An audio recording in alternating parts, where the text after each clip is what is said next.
Hello students, सभी लोग को स्वागत है साई प्रो एडुटेनमेंट क्लासेस में। आज हम करंट इलेक्ट्रिसिटी के लेसन विद्युतीय यंत्र के बारे में पढ़ेंगे। विद्युतीय यंत्र क्या है, ये किस सिद्धांत पर काम करता है, इसका बनावट कैसा है और ये काम कैसे करता है, ये सब बारी बारी से हम देखेंगे। यदि उसका आउटलुक का बात करें तो ये बाहर से दिखता कैसा है, तो बाहर से कुछ ऐसा दिखता है। बाहर से कुछ ऐसा दिखता है जैसा कि स्क्रीन पर आप देख सकते हैं। इसका काम क्या है, क्या करता है, तो ये ना छोटे से धारा को मापता है या धारा की उपस्थिति बताता है। जस्ट लाइक टेस्टर, जिस तरह से टेस्टर काम करता है, कहीं पर धारा जा रहा है तो वहां पर टेस्टर लगा देते हैं, तो उसमें लाइट रहता है, वो जल जाता है, जिससे पता कर लेते हैं कि यहाँ पर धारा है या नहीं है। उसी तरह से यह भी काम करता है। यदि सिद्धांत का बात करें तो ये चुंबकीय क्षेत्र, धारावाही कुंडली को चुंबकीय क्षेत्र में रखा जाता है तो इस पर बल आघूर्ण काम करता है। इसी सिद्धांत पर यह काम करता है। जैसा कि थोड़ा सा हम थ्योरी के रूप में समझे तो कुछ ऐसा। पहले हम पिक्चर पर चलते हैं। यहाँ पर पिक्चर है, यहां से हम थोड़ा सा समझते हैं। ये धारावाही कुंडली है, इसको चुंबक के बीच में रखा गया है, मतलब चुंबकीय क्षेत्र यहां पर है। अब इस कुंडली के टर्मिनल से विद्युत धारा प्रवाहित करेंगे। विद्युत धारा प्रवाहित करेंगे। विद्युत धारा जैसे ही प्रवाहित करेंगे तो चुंबकीय क्षेत्र के कारण इस पर लंबाई पर या चौड़ाई पर बल काम करता है। और वो बल कितना होता है, वो उसका इक्वेशन होता है ILB।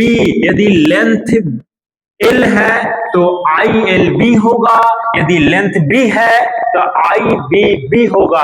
जहां B है, जहां कैपिटल B है, वो चुंबकीय क्षेत्र को दिखाता है और छोटा वाला B इसके चौड़ाई को दिखा रहा है।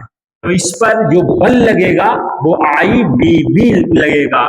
यदि लेंथ पर का बात करें तो लेंथ पर जो बल काम करेगा वो ILB काम करेगा।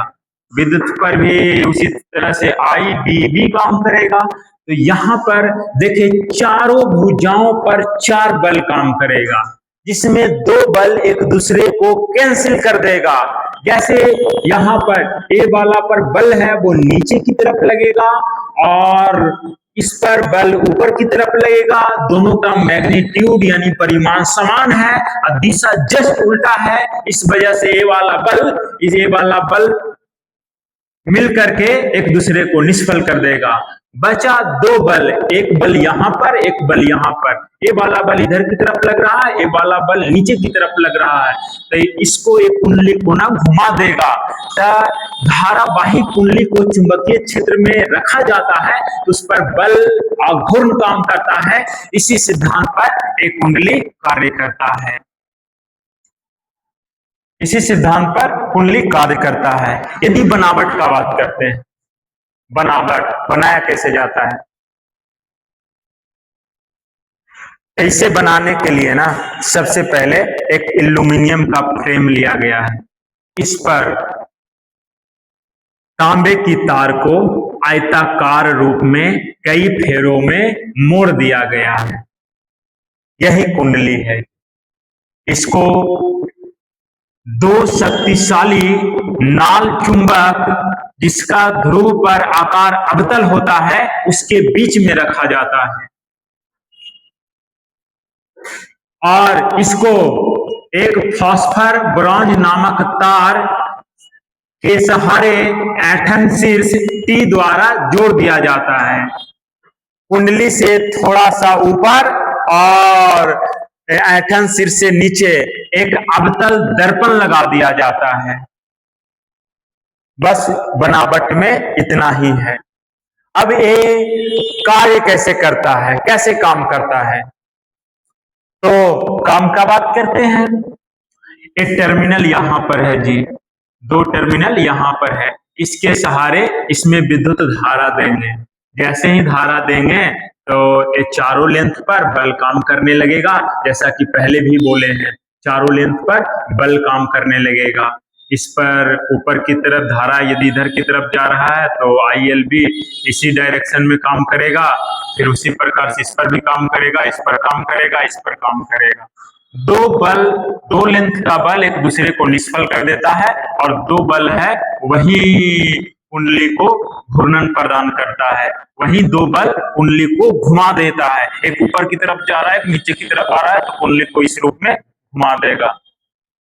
और जैसे ही ये वाला घूमेगा तो इस पर जो सुई है ये इसका मतलब स्थिति बदल जाएगा। इसका स्थिति बदलने से हम लोग पता कर लेते हैं कि वहां पर धारा है।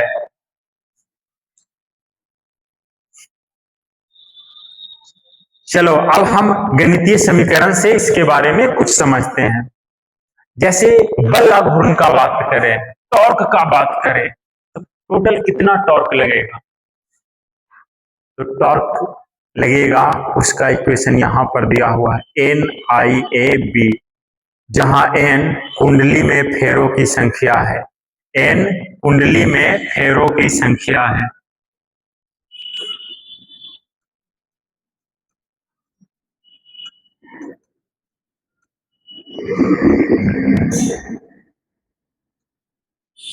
I विद्युत धारा है,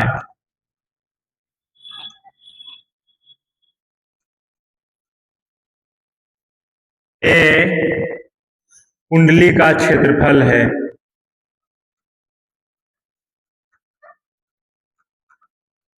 और B चुंबकीय क्षेत्र है।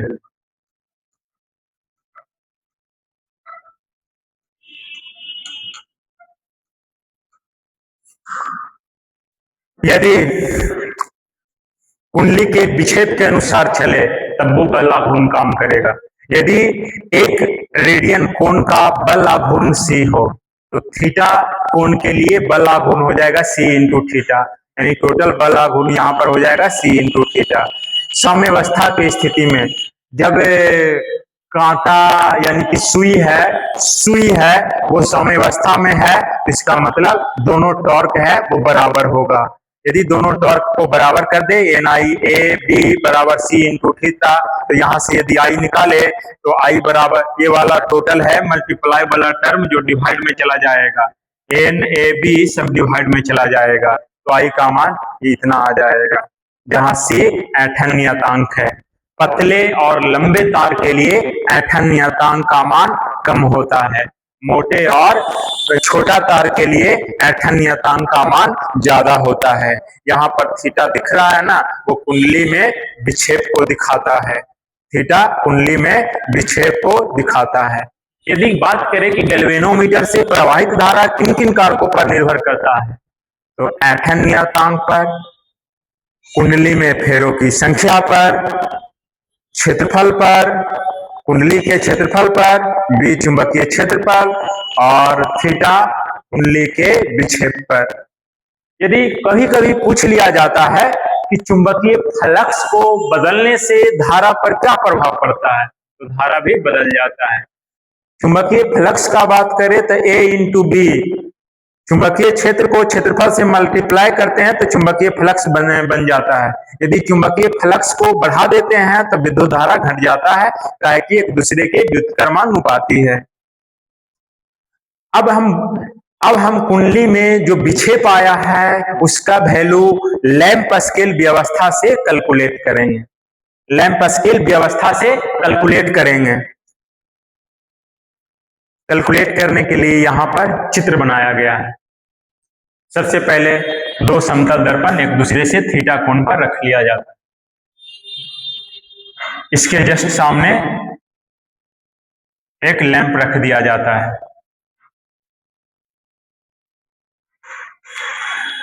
लैंप से निकला हुआ प्रकाश की किरणें स्केल से लौटने के बाद स्केल से परावर्तित होने के बाद वापस फिर स्केल पर पड़ता है, और ये जो कोण यहाँ पर थीटा है तो ये वाला कोण पूरा 2 थीटा हो जाता है। 2 थीटा होने का बात यहाँ पर पिक्चर से पता चल जाएगा। यदि विद्युत धारा प्रवाहित करने पर कुंडली का विक्षेप थीटा हो, कुंडली में जो विक्षेप है वो थीटा है, कुंडली जो घुमा वो थीटा कोण से घुमा, तो दर्पण भी थीटा कोण से घूम जाएगा। जिस दर्पण का हम यहाँ पर बात किए थे वो भी थीटा कुंडली के साथ ही लगा हुआ है, थीटा कोण पर है तो थीटा कोण से भी घूम जाएगा, ये भी थीटा कोण से घूम जाएगा। तो परावर्तित प्रकाश की किरणें का बात किया जाए तो परावर्तित प्रकाश की किरणों के बीच 2 थीटा का कोण बन जाएगा, 2 थीटा का कोण बन जाएगा। तो फिर यहाँ पर से हम थीटा कैलकुलेट करेंगे ट्रिगोनोमेट्रिक फंक्शन का इस्तेमाल करके। तो चलिए अब हम कैलकुलेट करना चाहते हैं। ये दोनों दर्पण जहां पर रखा हुआ है ना, वहां से लेकर के कैपिटल डी दूरी पर एक स्केल रखा हुआ है, और स्केल पर जो विक्षेप हुआ है वो स्मॉल डी है। ये वाला दूरी ए थीटा है तो ये वाला हो जाएगा आधार यानी बेस, ये वाला परपेंडिकुलर यानी लंब हो जाएगा। आधार और लंब में संबंध दिखाता है ना, तब टेन थीटा का इस्तेमाल करते हैं। टेन थीटा का फार्मूला ही होता है परपेंडिकुलर अपॉन बेस, लंब बटे आधार। लंब का वैल्यू यहाँ पर छोटा वाला डी है जी, तो छोटा वाला डी रखे, आधार का वैल्यू कैपिटल डी है, कैपिटल डी रखे। थीटा के छोटे मान के लिए टेन थीटा लगभग थीटा के बराबर होता है, जैसे टेन जीरो का मान 0 होता है, यानी टेन 0 बराबर 0, तो टेन थीटा को थीटा के बराबर माना जाता है थीटा के छोटे मान के लिए। तो इसी के अनुसार ये वाला थियरी के अनुसार 2 थीटा है वो डी बटा डी के बराबर हो जाएगा, और थीटा का मान है जो स्मॉल डी बटा कैपिटल 2 इंटू डी बन जाएगा।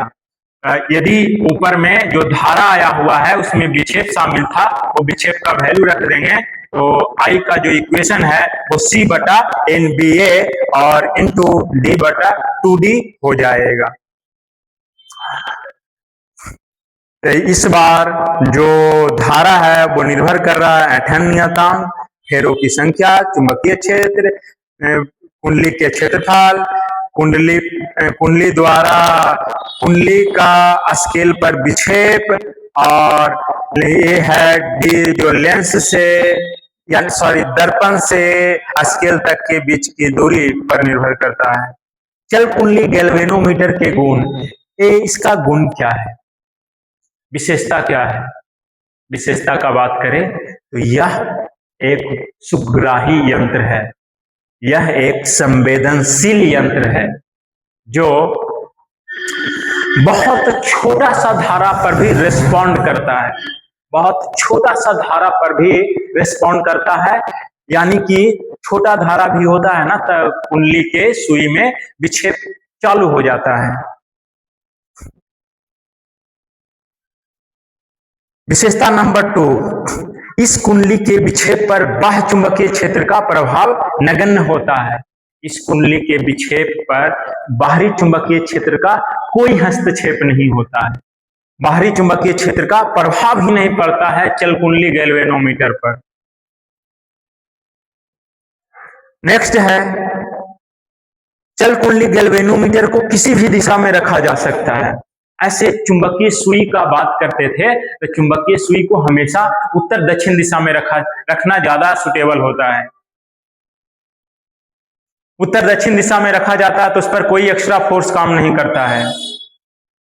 नहीं तो यदि पूर्व पश्चिम दिशा में रखा जाए तो उस सुई पर एक बल काम करना चालू हो जाएगा चुंबकीय क्षेत्र के वजह से, जिसके कारण उसके स्थिति में परिवर्तन हो जाएगा। तो वो परिवर्तन से बचने के लिए वहां पर यानी चुंबकीय सुई को उत्तर दक्षिण दिशा में रखा जाता है।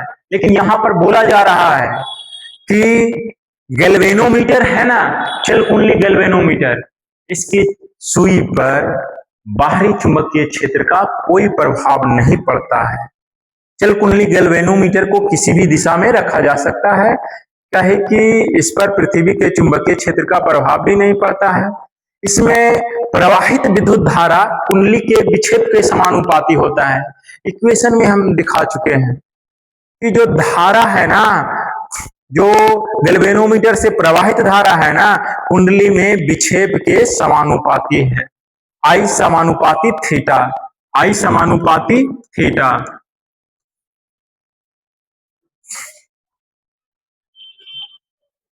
इस यंत्र में अवमंदन की व्यवस्था की जाती है। इस यंत्र में अवमंदन की व्यवस्था की जाती है। अवमंदन बोला तो अवमंदन का मतलब होता है धीमा होना। अवमंदन का मतलब होता है धीमा होना। यदि ए ना रहता तो क्या होता है, थोड़ा सा इसके बारे में हम सोचते हैं। यदि अवमंदन की व्यवस्था ना होता तो क्या होता। तो हम लोग हाथ से तौलने वाला तराजू तो देखा ही होगा सब लोग। यदि देखा होगा तो अचानक से एक पलड़ा पर ज्यादा वेट रख दिया जाता है, तो फिर दोनों पलड़ा है जो तेजी से इधर ऐसे ऐसे ऊपर नीचे होना चालू हो जाता है, और कुछ सेकंड तक वैसे ही होते रहता है, और बाद में जाकर के वो स्टेबल होता है।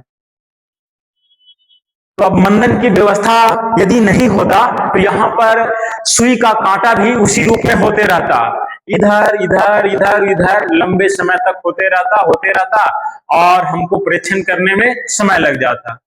इस समय कम खर्च होने के लिए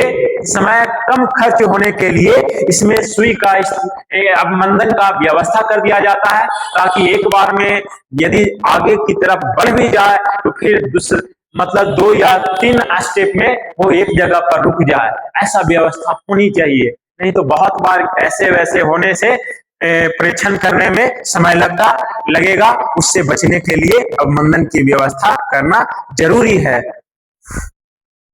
thank you for your concentration. धन्यवाद दोस्तों।